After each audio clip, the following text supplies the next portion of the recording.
Hello and welcome everyone. आज हम पढ़ने वाले हैं क्लास 8 का a visit to Cambridge chapter. आप में से बहुत सारे बच्चों ने आइंस्टाइन के बारे में सुना होगा, जो कि एक बहुत महान साइंटिस्ट थे। अगर आप आइंस्टाइन के बारे में सुन चुके हो तो कमेंट सेक्शन में कमेंट ज़रूर करना। ऐसे ही एक और महान साइंटिस्ट है जिनका नाम है स्टीफन हॉकिंग। स्टीफन हॉकिंग ने स्पेस के बारे में, ब्लैक होल्स के बारे में बहुत सारी इंपॉर्टेंट रिसर्च करी है। तो ये चैप्टर की शुरुआत होती है हमारे ऑथर से। ऑथर जाते हैं इंग्लैंड के अंदर घूमने के लिए। जब वो इंग्लैंड के अंदर घूम रहे होते हैं तब उन्हें लगता है कि मुझे कैम्ब्रिज यूनिवर्सिटी के अंदर भी जाना चाहिए। अच्छा, जब वो कैम्ब्रिज यूनिवर्सिटी के अंदर जाते हैं, वहाँ पर वो घूम रहे होते हैं, यानी कि टूर ले रहे होते हैं, तब उन्हें एक पर्सन देखने को मिलते हैं जिनका नाम होता है स्टीफन हॉकिंग। अब उन्हें लगता है कि यार ये जो स्टीफन हॉकिंग है, मुझे इनका इंटरव्यू लेना चाहिए।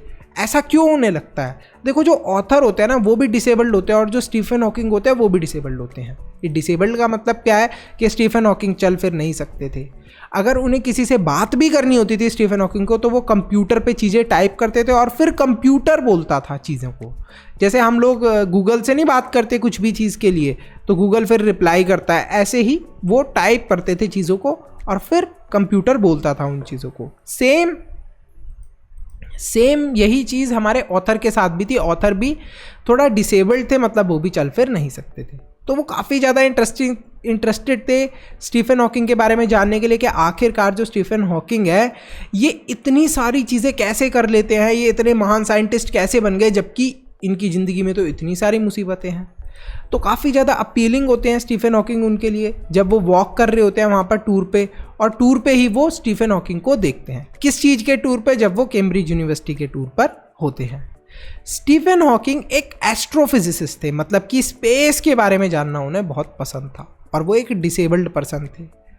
वो Isaac Newton, sir Isaac Newton के सक्सेसर थे। मतलब आइजैक न्यूटन के बाद जो ये डिपार्टमेंट था एस्ट्रोफिजिसिस्ट का और जो रिसर्च वगैरह थी, वो इन्होंने कंटिन्यू करी थी, स्टीफन हॉकिंग ने उनकी।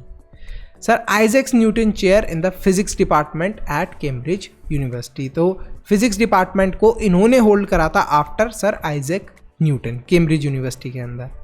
He was the author of the book. उन्होंने एक अपनी बुक भी लिखी थी जिसका नाम था a brief history of time, जो कि सबसे ज़्यादा एक बिकने वाली बुक थी। काफ़ी अच्छे अमाउंट में वो बुक सेल हुई थी। तो स्टीफन हॉकिंग ने एक बुक लिखी थी, वो भी काफ़ी फेमस हुई थी। ये कोई ऐड नहीं है, आपको एक बहुत ही इंपॉर्टेंट इंफॉर्मेशन देनी है। एजुकेशन को इजी और अफोर्डेबल बनाने के लिए हमने एक इम्पॉर्टेंट स्टेप लिया है। आपके लिए हमने रेडी करा है स्पेशल कंटेंट जो आपके एग्जाम में बहुत हेल्प करेगा। इसमें आपको मिलेंगे चैप्टर वाइज टेस्ट पेपर, हर चैप्टर के नोट्स, साथ में कंबाइंड टेस्ट पेपर्स और प्रायोरिटी डाउट क्लियरिंग। इसके साथ साथ और भी बहुत सारे बेनिफिट्स आपको मिलने वाले हैं, सिर्फ और सिर्फ 299 के मेंबरशिप प्राइस में। सब्सक्राइब के साथ में ज्वाइन के बटन पे क्लिक करके आपको ये मेंबरशिप परचेज करनी है। ये प्राइस लिमिटेड टाइम के लिए है। अरे वाह भैया, इतने कम प्राइस में इतनी सारी चीजें, मैं तो अभी मेंबर बन जाता हूँ। जब वॉकिंग टूर खत्म हो जाता है, मतलब जब ऑथर कैम्ब्रिज यूनिवर्सिटी के अंदर घूमना खत्म कर देते हैं, तब वो स्टीफन हॉकिंग के घर पर फ़ोन करते हैं। स्टीफन हॉकिंग के जो घर पर अटेंडेंट होते हैं, यानी कि असिस्टेंट होते हैं, वो उस फ़ोन को उठाते हैं। बोलते हैं हेलो, हाँ जी, कौन बोल रहा है? तो ऑथर बोलते हैं कि देखो, मैं ना इस जगह को घूमने के लिए, और मैंने स्टीफन हॉकिंग को देखा, तो मेरा बड़ा मन कर रहा है कि मैं उनके साथ एक इंटरव्यू करूं, यानी कि एक मुलाकात करूं और उनका इंटरव्यू लूं। तो यहाँ पर वो बोलते हैं कि मैं भी एक व्हील चेयर के अंदर हूँ, मतलब मैं भी एक डिसेबल्ड पर्सन हूँ। He indicated that he wish to write a book based on his travel in England. और वो ये भी बोलते हैं, जो ऑथर होते हैं, कि देखो मैं ना इंग्लैंड के अंदर जिस जिस जगह पे घूम रहा हूँ, वो सारा एक्सपीरियंस मैं एक बुक के अंदर लिखूंगा। तो मैं इसलिए भी मिलना चाहता हूँ कि मैं इस इंटरव्यू के बारे में, यानी कि स्टीफन हॉकिंग के बारे में भी लिखूंगा। तो वो स्टीफन हॉकिंग से मिलना चाहते थे, काफ़ी ज़्यादा उनकी डिज़ायर थी। तो यहीं पर जो उनका असिस्टेंट होता है स्टीफन हॉकिंग का, वो बोल देता है ठीक है, मैं 3:30 बजे से लेकर 4 बजे तक का आपको टाइम दे रहा हूँ मीटिंग का, इस समय आप आ जाइएगा तो आपकी मीटिंग हो जाएगी। ऑथर जो थे वो काफ़ी ज़्यादा सरप्राइज थे कि स्टीफन हॉकिंग की पूरी बॉडी को एक मशीन सपोर्ट कर रही थी, और यहाँ पर उनका असिस्टेंट भी अवेलेबल था। However, he composed himself to ask questions. लेकिन ऑथर डिसाइड कर लेते हैं कि स्टीफन हॉकिंग को इतनी ज़्यादा मुश्किल हो रही है, फिर भी मैं इनसे सवाल पूछूंगा। ऐसा नहीं है कि मैं इनकी मुश्किलें देखकर ये सोच लूँ कि स्टीफन हॉकिंग इतनी ज़्यादा मुश्किल में है तो इनसे मैं सवाल नहीं पूछता, लेकिन फिर भी वो डिसाइड करते हैं कि मैं सवाल पूछूंगा। तो यहाँ पर वो पूछते हैं स्टीफन हॉकिंग से कि आपके अंदर इतनी हिम्मत कैसे आती है। तो हॉकिंग रिप्लाई करते हैं कि देखो, हिम्मत मेरे पास कोई और ऑप्शन ही नहीं है। आप ये बोल रहे हो कि मेरे अंदर हिम्मत कैसे आती है, मेरे पास तो कोई और ऑप्शन ही नहीं है। मुझे तो ब्रेव होना ही पड़ेगा, मतलब हिम्मत रखनी ही पड़ेगी और एक्सेप्ट करना पड़ेगा जो मेरे साथ सिचुएशन है उसे। मतलब कि जो इनकी सिचुएशन थी, क्या थी स्टीफन हॉकिंग की सिचुएशन, कि वो चल फिर नहीं सकते थे, बोलने में भी उन्हें प्रॉब्लम थी, लेकिन फिर भी वो कंप्यूटर के अंदर टाइप कर करके बोला करते थे। वो बोलते हैं कि मैं काफ़ी ज़्यादा सरप्राइज हो जाता हूँ, मतलब स्टीफन हॉकिंग बोलते हैं कि मैं काफ़ी ज़्यादा सरप्राइज हो जाता हूँ जब लोग मुझे देखते हैं और बोलते हैं कि अरे स्टीफन हॉकिंग आप इस हालत में हो फिर भी इतनी मेहनत कर रहे हो, और मुझे प्रेज करने लग जाते हैं, मतलब पेट्रोनाइज करने लग जाते हैं, महान समझने लगते हैं। जब ऑथर उनसे ये सवाल पूछते हैं कि क्या आप गुस्सा होते हो, यानी कि एनॉय होते हो, क्या आपको गुस्सा आती है जब लोग आपको डिस्टर्ब करते हैं, तो यहाँ पर स्टीफन हॉकिंग स्माइल करते हैं और बोलते हैं हाँ, मुझे गुस्सा आती है जब लोग मुझे डिस्टर्ब करते हैं। इनडायरेक्टली स्टीफन हॉकिंग ऑथर को ये चीज़ बोलना चाहते हैं कि देखो तुम भी तो मुझे डिस्टर्ब कर रहे हो। तो इंटरव्यू के दौरान जो हॉकिंग थे वो सबसे ब्यूटीफुल चीज़ नज़र आ रही थी ऑथर को। पूरी दुनिया के अंदर जो सबसे ब्यूटीफुल मैन थे वो स्टीफन हॉकिंग नज़र आ रहे थे ऑथर को। अब ऐसा क्यों था? क्योंकि काफ़ी ज़्यादा स्टीफन हॉकिंग ने हार्डवर्क करा था, मेहनत करी थी।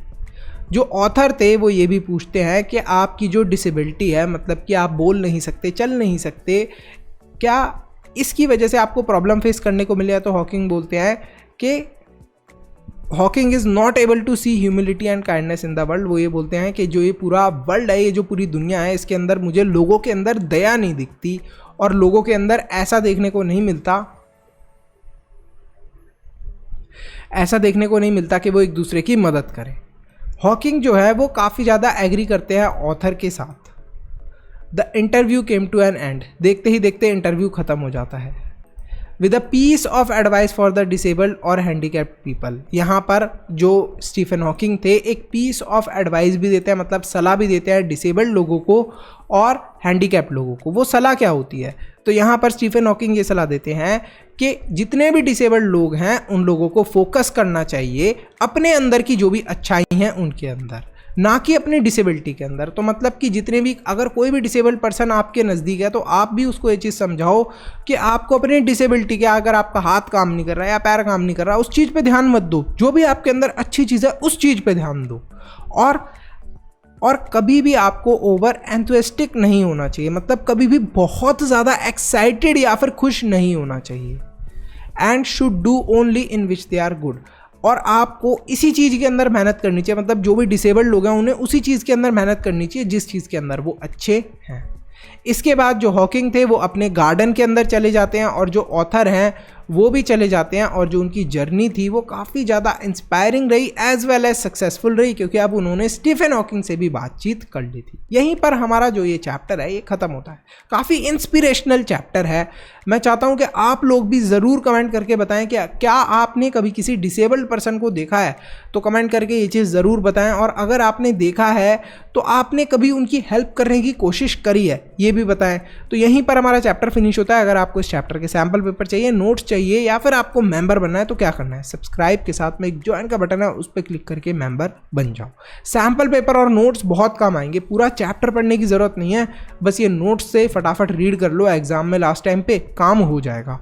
सैम्पल पेपर से सारे इंपॉर्टेंट क्वेश्चन पता चल जाएंगे जो एग्जाम में आते हैं। अच्छा, अब इस चैप्टर के फिनिश होने के बाद आपका होमवर्क क्या है? होमवर्क आपका ये है कि एक तो जो मैंने आपसे क्वेश्चन पूछा है उसका आंसर करना है कि आपने डिसेबल्ड पर्सन को देखा है क्या कभी, और क्या आपने उनकी हेल्प करी है। और दूसरा आपका होमवर्क ये है कि इस चैप्टर को बुक से अच्छे से रीड कर लेना है। See you in the next video, bye bye till then.